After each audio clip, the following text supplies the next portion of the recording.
On this point of the ironic Satanists, this is just a minor point before we move on. I was reminded when I was reading about these ironic Satanists of this story that didn't get a ton of play. Mike Cernovich posted it around again recently too, that at Cern, you know, at the Large Hadron Collider, this probably the most important site for physics research on Earth, there was a film that leaked of a satanic performed human sacrifice, like a sort of a show ritual, not a real human sacrifice, but a feigned satanic ritual at Cern in front of a Hindu deity. And you can watch the video. It's people in these black robes with fire all around, and then a light on, I think it's a statue of Shiva, and then a performed human sacrifice. And she said, what the hell what are these scientists doing? And then Cern made a statement about it. And they said, oh, yeah, the footage was recorded as part of a prank by scientists at Europe's top physics lab. Cern said that the ritual was just researchers and scientists coming to work at the facility and taking their sense of humor a little too far. Ha ha ha. Yeah, it's just a big funny ha ha. It's just a funny little hoax joke. You know when you joke, you go out with friends and maybe you throw a couple back, you have one too many Coca-Colas, and then you perform a black mass in front of a Hindu deity and you pretend to sacrifice a human being. And then maybe you shoot some pool afterward. Maybe you gamble a little bit too much and you worship Moloch and Baal and the devil. You know how that happens? Ha ha. You jokester. you with your dry sense of humor. I don't know about you. That explanation doesn't suffice for me. I'm going to need a little bit more before I just write this off. This is, you've got gay frogs. You've got weird stuff in the water that the EPA just admitted. Now you've got devil worshippers at Cern. This is really shaking a lot of what I had believed previously about how normal politics is. If you do that, if you engage in black satanic rituals, ironically, and it's not ironic, okay, and it's bad, and the fact that this symbolism continues to exist and has existed for millennia, that should tell you something. If you're on the side with the guys in the dark black robes and the fire performing the human sacrifices, you're on the wrong side. Get on a different side, okay? Right now, go to ring.com/Knowles. It's the summer. People are going to be traveling a lot. You see, I'm in a hotel room right now. I'm traveling. When you're traveling, whether you're traveling alone, whether you're traveling with your family, you want to keep your house safe. Okay, you want to keep your family safe, yourself safe, all that stuff. So that's why you need Ring. You know about Ring's video doorbell, where you can see and speak to people wherever you are, in the house, outside the house, on the other side of the world. You know about Ring Alarm, Ring's award-winning alarm system. Now you got to go pro. Okay, now is the time. It's the time to go pro. Be a pro, just like me. Ring Alarm protects your doors, your windows, your whole physical home. Ring Alarm Pro protects your digital home as well. Think of how much of your life you live on the internet.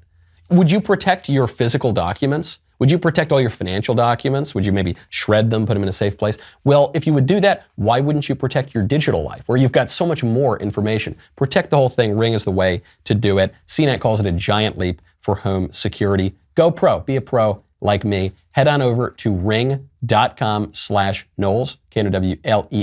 That is ring.com/Knowles. That transgenderism is demonic. It's the only way to describe it. It is a way. I'm not saying that the people who are under the sway of transgenderism and in the thrall of this ideology are intentionally worshiping demons, but it is a demonic influence that tells you that your soul and your body are in opposition to one another and you've got to mutilate yourself. It's just so anti-human. It's just so extremely destructive. And whatever we know about the devil, we know two things. We know he's a liar, and we know that he hates life. He specifically hates human beings.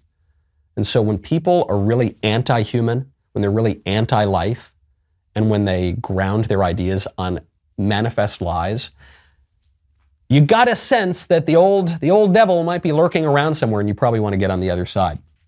On this point of transgenderism and demonic policy, There is a new policy from FINA, the International Swimming Association, it's being reported in some places as being really good for the conservative side and really tough on the transgender side, because they're tightening up the rules and they're saying, look, these dudes can't just willy-nilly compete against the women because they're going to beat all the women, and so they're going to have to they're going to have transitioned before a certain age. If they transitioned before the age of 12, then they can compete against the women.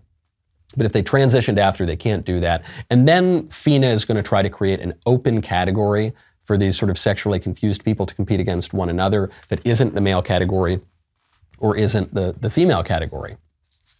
This is a bad idea. They're trying to split the baby on this, and it's not going to work. First, did you catch what the worst part of this policy is? It's right there at the top. If you transition before the age of 12, then you can compete against the women. What does that do? That creates an incentive to transition, to go on puberty blockers and cross-sex hormones and chop up your body before the age of 12.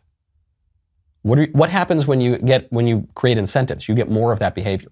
So the result of this policy is going to be an increase in the number of poor little kids who get their bodies all chopped up and their lives ruined, so that their psycho parents can get them to compete in the swimming race where they think they're going to win and get a scholarship.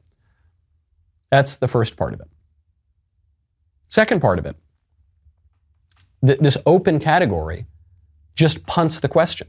It says, well, yeah, we just don't want to rule on it, and so yeah, the men, they're not men, they are men, they're not women. You can't split the baby on this, okay? You have to come to an answer. And the reason that people don't want to come to an answer is because they're squishes, and because they're cowards in some way, and because maybe they don't have moral clarity, and also because they don't realize how much common sense ordinary people have. We are inundated with this crazy transgender idea from every corner, and so we think that it's a common popular belief. It's not. The vast majority of people know this is completely insane. You can say that. You can have confidence. In fact, if you say that, you're going to be more politically popular. You're going to win more elections. You might be attacked by some of the prevailing institutions, but the people are going to be on your side, and they're going to be on your side because it's right. Either a man is a man and not a woman, or a man is not necessarily a man and can be a woman. You've got to pick, though. And if it's the latter, if you can really be a woman born in a man's body or vice versa, then we need to trans the kids.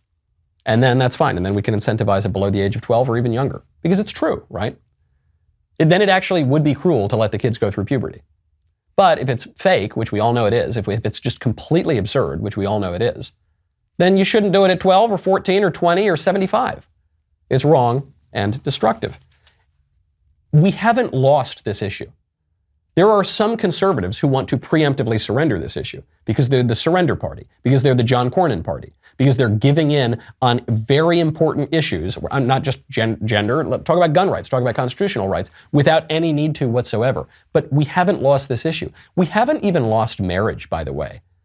We just radically redefined marriage in this country, the Supreme Court did, within the last decade.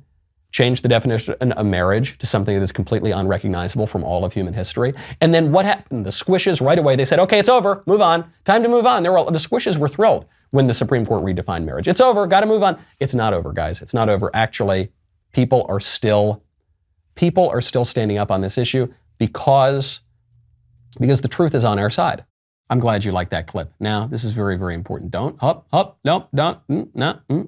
ring that bell, subscribe, like, ding, dong, get the notifications. Head on over to Apple Podcasts, Spotify, Stitcher, Google Play. Head on over to dailywire.com/Knowles, subscribe. Head on over to my MySpace page. I don't know, go everywhere. We'll see you next time.